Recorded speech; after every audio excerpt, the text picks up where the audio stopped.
The words, "Your son is my golden ticket," made my blood run cold.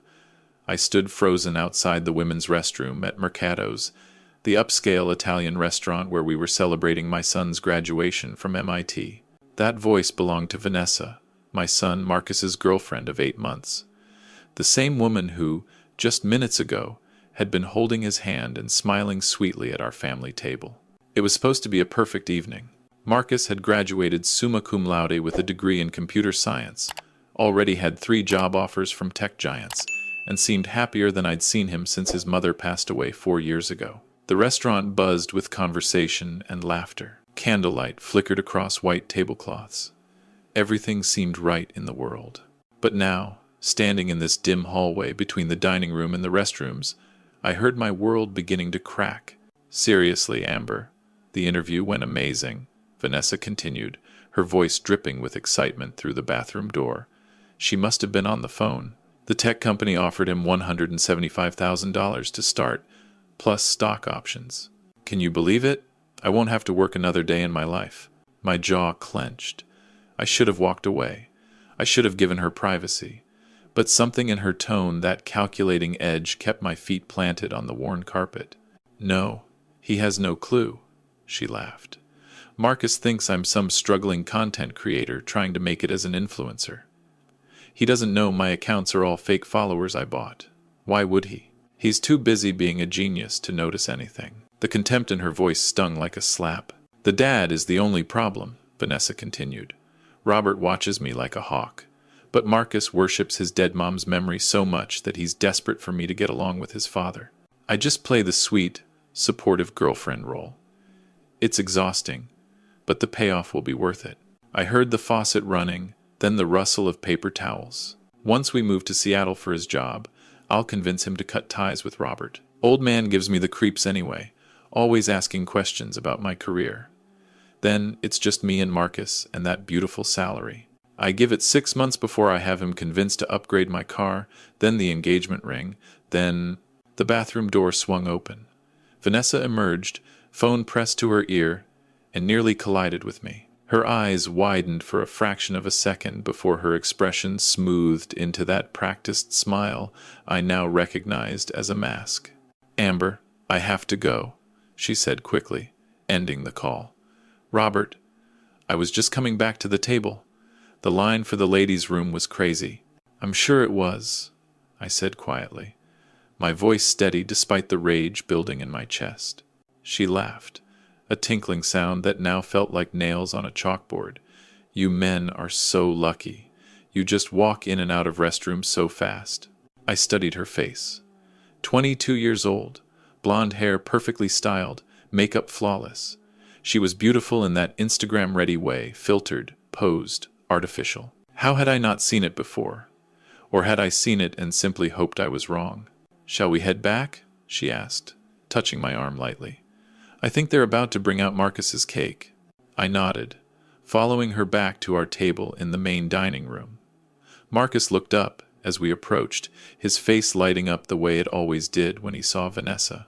My son had inherited his mother's brilliant mind, but also her trusting heart.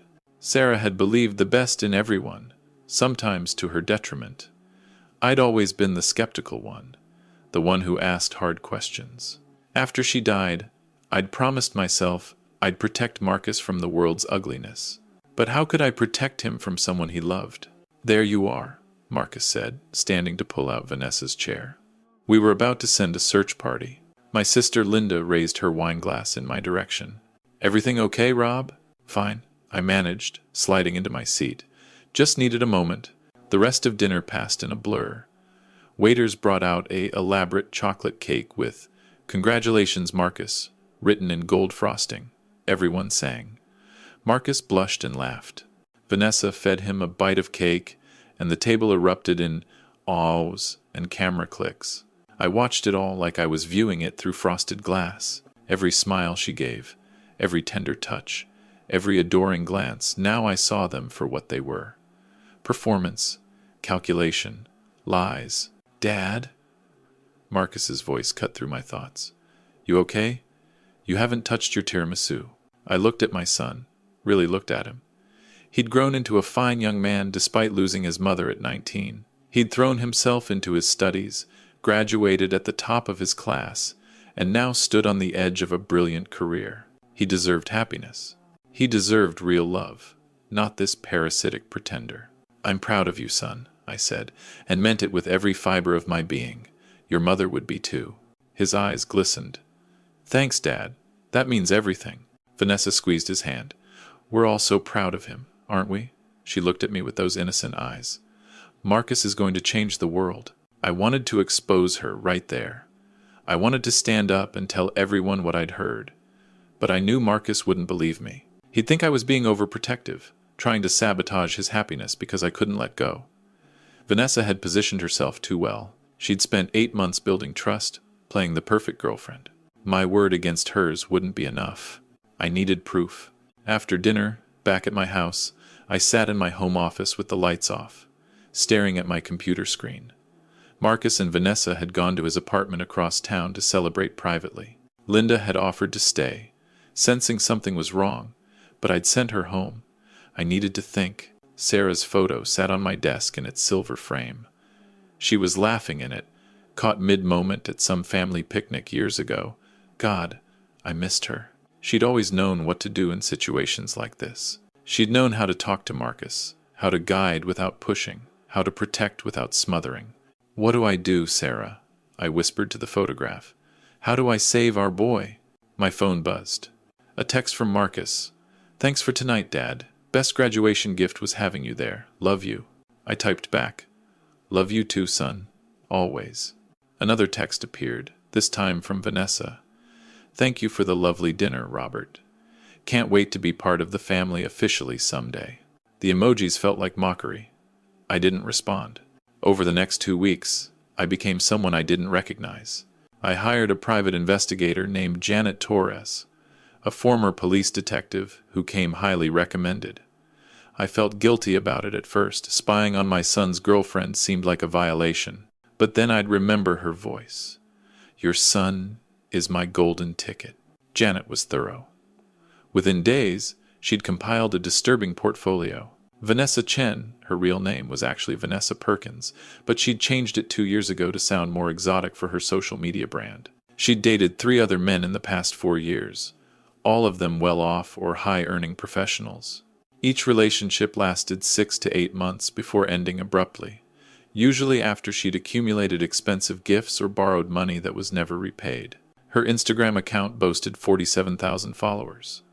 Janet traced them back to a click farm in Bangladesh. Every like, every comment, every share purchased. The clothing brand sponsorships she claimed to have? Fabricated. She'd bought the products herself, created fake email screenshots, and invented partnerships that didn't exist. Most damning were the text messages Janet managed to retrieve through legal but complicated means involving Vanessa's cloud backup. Messages to her friend Amber painted a clear picture. "He's so easy to manipulate. Just mention his dead mom and he'll do anything." Tech nerds are the best targets. They're rich, but socially awkward enough to be grateful for attention. "I'm thinking engagement by Christmas, wedding by next summer. Then I can retire at 23, LOL. I sat in Janet's office, photographs and printed messages spread across her desk, and felt sick to my stomach. "There's more," Janet said gently. She was in her 50s, with kind eyes that had probably seen too much human ugliness. "She's currently in significant credit card debt, over $40,000. She's been gambling online and losing badly. That's probably why she's escalating with your son now. She needs his income to cover her mess." "Have you sent this to Marcus?" I asked, my voice hoarse. "Not without your permission. But Mr. Holbrook, you need to show him. Soon. I've tracked her movements, and she's been looking at engagement rings online. She's going to push for a proposal." I drove home in a daze. How do you tell your son that the woman he loves is a fraud? That every tender moment was scripted, every loving word rehearsed? Marcus wasn't naive, he was trusting. He was good. He assumed others operated from the same place of honesty he did. That evening, I invited Marcus over for dinner. Just the 2 of us, like we used to do before Vanessa entered the picture. "Burgers on the grill?" he asked, grinning as he arrived. Like old times, I agreed. though my heart wasn't in it. We ate on the back patio as the sun set, painting the sky in shades of orange and purple. Marcus talked excitedly about his new job starting next month, about the apartment he and Vanessa were looking at in Seattle, about his future. "Dad, I think I'm going to propose," he said suddenly, setting down his burger. "To Vanessa. I know it's fast, but I love her. And with the move to Seattle, I don't want to leave things uncertain." My chest tightened. "Marcus, son, we need to talk." Something in my tone made him pause. "What's wrong?" I pulled out my phone and opened the folder Janet had sent me. "I need you to look at something, and I need you to hear me out before you react." "Dad, you're scaring me." 2 weeks ago, at your graduation dinner, I overheard Vanessa on the phone. I told him everything, the conversation outside the bathroom, the private investigator, the evidence we'd found.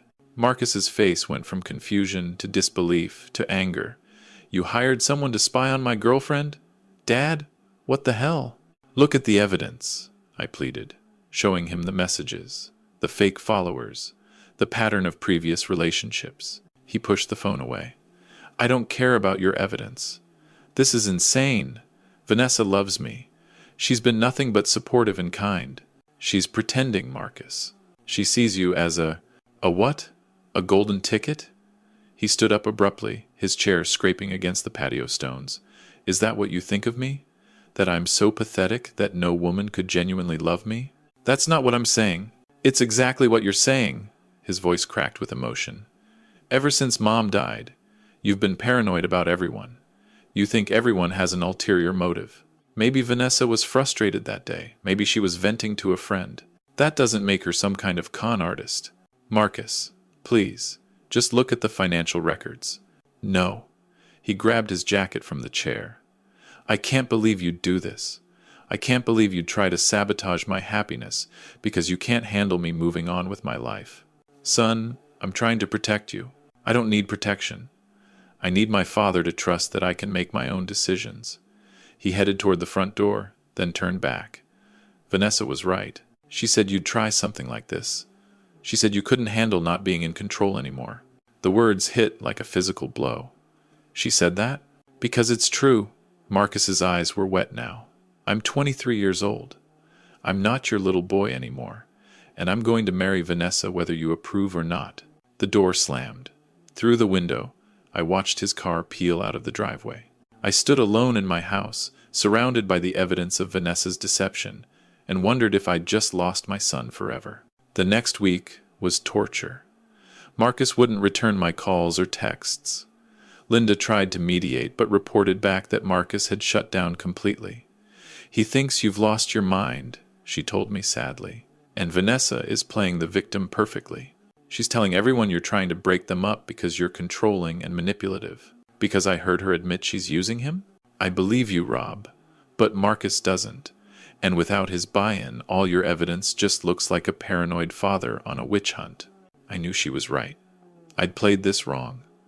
I'd ambushed Marcus with information he wasn't ready to hear, and Vanessa had used that against me. She was smarter than I'd given her credit for. Janet called with an update. "Vanessa just purchased an engagement ring, a cheap cubic zirconia she's planning to pass off as a diamond her grandmother left her. I think she's going to propose to him first. That way she controls the narrative and looks progressive. When? His company is throwing a welcome party for new hires next Friday. She's planning something there." I felt panic rising. "I have to stop this." "Mr. Holbrook, you can't. He's an adult. You've given him the information. That's all you can do." But I couldn't accept that. This wasn't about control, it was about saving my son from a predator. I just needed to find the right way to make him see. The answer came from an unexpected source. Marcus's college friend Tyler called me 3 days later. "Mr. Holbrook? It's Tyler Chen. We met at Marcus's graduation party." "I remember. What can I do for you, Tyler?" "Actually, I'm calling about Vanessa. Look, I don't know if this matters, but my sister Amber just told me something really weird. Apparently, Vanessa's been texting her about Marcus, saying some pretty messed up stuff about him being her meal ticket. Amber thought it was just girl talk, until she saw your son's Facebook post about you two having a falling out."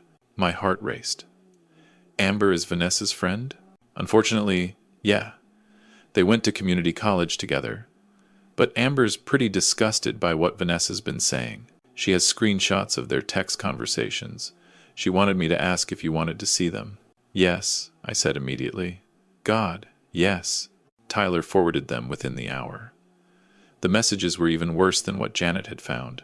Vanessa detailed her entire strategy for locking down Marcus, including plans to get pregnant accidentally within the first year of marriage, to ensure she'd get substantial child support if the relationship ended. Tyler, I said when I called him back, would Amber be willing to talk to Marcus directly? She said she would. She feels guilty for not saying something sooner. But Mr. Holbrook, you should know Vanessa's proposing to Marcus tomorrow night at that work party. Amber found out from another friend. Tomorrow. I had less than 24 hours. I called Marcus one more time. It went straight to voicemail. Marcus, it's Dad. I know you don't want to hear from me, but please, just delay any big decisions until after you talk to Tyler's sister Amber. She has information you need to see. I love you, son. No matter what, I love you. I didn't sleep that night. I paced my house, checked my phone obsessively, and prayed to Sarah that our son would listen to reason. At 3 p.m. the next day, my phone finally rang. Marcus's name appeared on the screen. Dad? His voice sounded hollow. Can you come to my apartment? Now? I broke every speed limit getting there. Tyler's car was already in the parking lot. When Marcus opened the door, I could see he'd been crying. Amber sat on his couch, looking uncomfortable but determined. Tell him, Marcus said to her, his voice dead. Tell him what you told me. Amber took a deep breath and pulled out her phone. Mr. Holbrook, I'm Vanessa's friend. Or I was. I need to show you these messages. She walked me through everything: texts, voice memos, even a video Vanessa had sent of herself trying on wedding dresses while talking about how she'd hooked a trust fund baby, Marcus's inheritance from his mother, which he'd barely touched.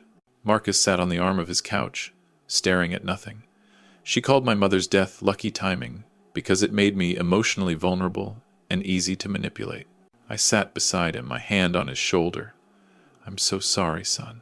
I was going to propose to her tonight, he whispered. I had a ring. I had a whole speech planned. He laughed bitterly. But she beat me to it. Or she was going to.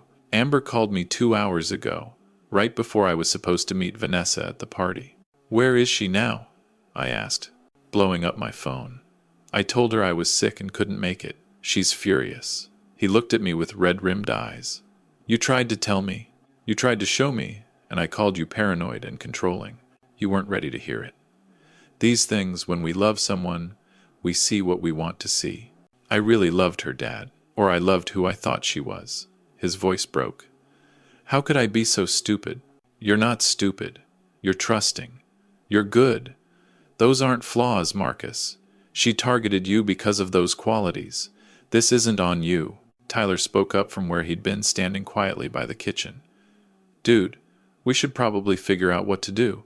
She's not going to take rejection well, and she's got a lot of your stuff at her place. Bank statements, your social security card, your laptop with all your work files. Marcus's head snapped up. Oh God, you're right.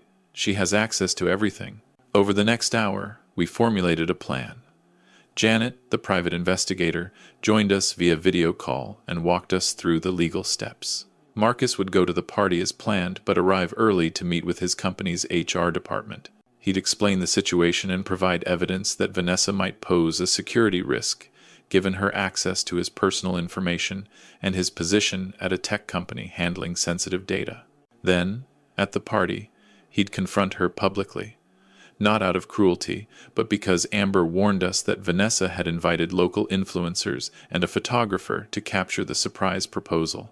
If Marcus humiliated her by saying no in front of her carefully constructed audience, she'd likely lash out in ways that could be documented and potentially pressed as charges if she went too far. Are you sure you want to do this? I asked Marcus as we sat in his apartment that evening. It's going to be ugly. He nodded, his jaw set in a way that reminded me painfully of Sarah. She doesn't get to do this to the next person. Someone needs to stop her. The party was held at a trendy rooftop bar in downtown. By the time I arrived, Marcus had asked me to come, and I'd agreed to stay in the background. The place was packed with young professionals in business casual attire, drinking craft cocktails and networking loudly. I spotted Vanessa immediately. She wore a tight red dress and heels that added 3 inches to her height. Her hair was perfect, her makeup flawless. She held court near the bar, laughing and touching people's arms in that calculated way I now recognized. A photographer circled the party, taking candid shots. Marcus stood near the windows with Tyler and a few other colleagues, nursing a beer and looking pale but determined. Then I saw Vanessa check her phone, smile widely, and start moving through the crowd toward the center of the room. The photographer positioned himself strategically. Several people Vanessa had been talking to pulled out their own phones, ready to capture the moment. This was it. "Excuse me, everyone!" Vanessa's voice rang out across the rooftop. The conversations died down. "Can I have your attention for just a moment?" Marcus didn't move toward her. He stayed where he was, which wasn't part of her script. I saw confusion flicker across her face. "I know this is Marcus's night, celebrating his new position at this amazing company," she continued, projecting confidence. "But I have something special I need to ask him." She gestured dramatically toward Marcus. "Marcus, baby, can you come here?" He walked forward slowly, his expression unreadable. The crowd parted. I could see phones recording everywhere. Vanessa beamed at him, reaching into her purse. "Marcus Holbrook, from the moment I met you, I knew you were special. You're brilliant, kind, and—" "Stop," Marcus said quietly. She blinked. "What?" I said, "Stop." He took a step back. "I'm not going to marry you, Vanessa." The crowd went dead silent. Vanessa's smile froze on her face. "Marcus, what are you talking about? Is this a joke?" He pulled out his phone. "Is this a joke? Tech nerds are the best targets. They're rich, but socially awkward enough to be grateful for attention." Her face went white. "Where did you get that?" "Your friend Amber. The one you've been sending messages to for months about how I'm your golden ticket and meal ticket." Marcus's voice was steady now, stronger. "The one you told about your plan to get pregnant to trap me. The one you shared your fake Instagram follower purchases with. Those messages are out of context." Vanessa looked around wildly at the crowd, at the cameras still recording. "Marcus, baby, you're embarrassing yourself." "No, I'm embarrassing you." He turned to address the room. "For anyone wondering, Vanessa has been running a con. She's dated multiple successful men, extracted money and gifts, and moved on. I have documentation from a private investigator. I have messages. I have evidence of fraud." Vanessa's mask finally cracked. "You ungrateful little worm," she hissed. "You think you're some catch? You're a socially awkward nerd who got lucky. I gave you 8 months of my life, made you feel like someone special. You should be grateful I even looked at you." The room gasped. Phones captured every word. "There it is," Marcus said sadly. "The real you." She lunged forward, and for a moment I thought she might physically attack him, but Tyler and another colleague stepped between them. Vanessa's face contorted with rage. "You're nothing without your daddy's money," she screamed. "Your mother's trust fund is the only interesting thing about you. I wasted months pretending to care about your boring code and your sad memories. You know what? Your dead mother would be ashamed of the pathetic man-child you've become." That's when I stepped forward, unable to stay silent anymore. "That's enough." Vanessa whirled to face me, and the hatred in her eyes was startling. "Oh, here comes Daddy to save the day. You poisoned him against me. You controlling old man. You couldn't stand that someone else loved your precious son." "You don't know what love is," I said quietly. "Love doesn't calculate. Love doesn't scheme. Love doesn't look at another human being and see a paycheck. Love is a fantasy people like you tell yourselves to feel special," she spat. "I'm just honest about what I want." "Then be honest about this," Janet Torres said, appearing from the crowd. She held up a document. "Vanessa Perkins, also known as Vanessa Chen, you're being served with a restraining order on behalf of Marcus Holbrook. You're also being notified that the district attorney's office is reviewing evidence of fraud and identity theft. I suggest you get a lawyer." The security guard from the building stepped forward. "Ma'am, You need to leave now." Vanessa looked around at the dozens of phones recording her, at the crowd of strangers who'd just witnessed her meltdown, at the career contacts she'd been trying to cultivate. Her carefully constructed image had shattered in minutes. "This isn't over," she said to Marcus, but her voice lacked conviction. "Actually, it is," he replied. "Please stay away from me, Vanessa. If you contact me again, I'll add harassment to the list of charges we're considering." Security escorted her out. As soon as she was gone, the rooftop erupted in conversations. Marcus's new colleagues surrounded him with support and questions. The photographer, somewhat sheepishly, asked if Marcus wanted the footage deleted. Marcus surprised me by saying no, he wanted evidence in case Vanessa tried to spin the story online. I found him later on the far edge of the rooftop, looking out at the city lights.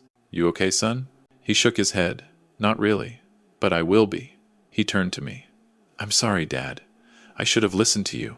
"You listened when you were ready. That's all I could ask. I was so angry at you. I thought you were trying to control my life, that you couldn't let me grow up." He wiped his eyes. "But you were just trying to protect me. That's what fathers do. What mothers do. Your mom would have done the same thing. She would have handled it better than me, though. She always knew what to say." I put my arm around his shoulders. "Your mother would be proud of how you handled tonight. You stood up for yourself. You didn't let someone exploit your kindness. That takes strength." We stood there for a long moment, father and son, looking out at the city where Marcus was about to start his new life. "Dad," he said finally, "can I move back home for a few months?" The apartment I was looking at was one Vanessa found. "I don't want it anymore. I need some time to figure things out." "You can stay as long as you need, son. Your room is always there." 3 months later, Marcus sat at my kitchen table, his laptop open, surrounded by paperwork. Vanessa had been charged with identity theft after trying to open credit cards in Marcus's name. She'd fled to another state, but a warrant was out. Her social media accounts had been deleted after several of her previous victims came forward with similar stories. Marcus had started therapy to process what he now recognized as an emotionally abusive relationship. He'd moved forward with his job at the tech company, where his colleagues treated the rooftop incident like a badge of honor, the guy who publicly exposed a con artist. "I got an email from Tyler's sister Amber," Marcus said, looking up from his laptop. "She wanted to know how I was doing." That was kind of her. She also asked if I wanted to get coffee sometime. He smiled slightly. "Just as friends," she clarified. "She said I probably need time before dating again." Smart woman. Yeah. He closed his laptop. "I think I'll take her up on it. Just coffee. Just friends. I need to learn how to trust people again without jumping into something." "That sounds healthy." He looked at Sarah's photograph on the kitchen counter. "Do you think Mom would have liked Vanessa?" "At first, I considered this carefully. Your mother had an incredible ability to see the good in people, but she also had strong instincts about character. I think she would have been polite to Vanessa, but would have gently encouraged you to take things slow. She wouldn't have been as blunt as I was." "Probably not." He smiled. "But you and Mom balanced each other out. She was the soft place to land. You were the shield. I need both of those things, even if I don't always want to admit it." "You're growing up, Marcus. The fact that you can see that shows how far you've come." He stood up and hugged me tightly. "Thanks for not giving up on me, Dad.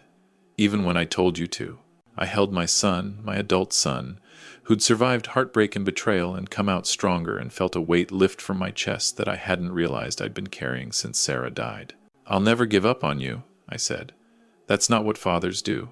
Later that evening, after Marcus had gone to his room, I sat in my office with Sarah's photograph in my hands. The room was dark, except for the desk lamp, casting long shadows across the walls. "We did it, Sarah," I whispered. "We saved him. He's going to be okay." I liked to imagine she was proud. I liked to imagine she was watching over us both. That she'd somehow guided Amber to speak up at the right moment.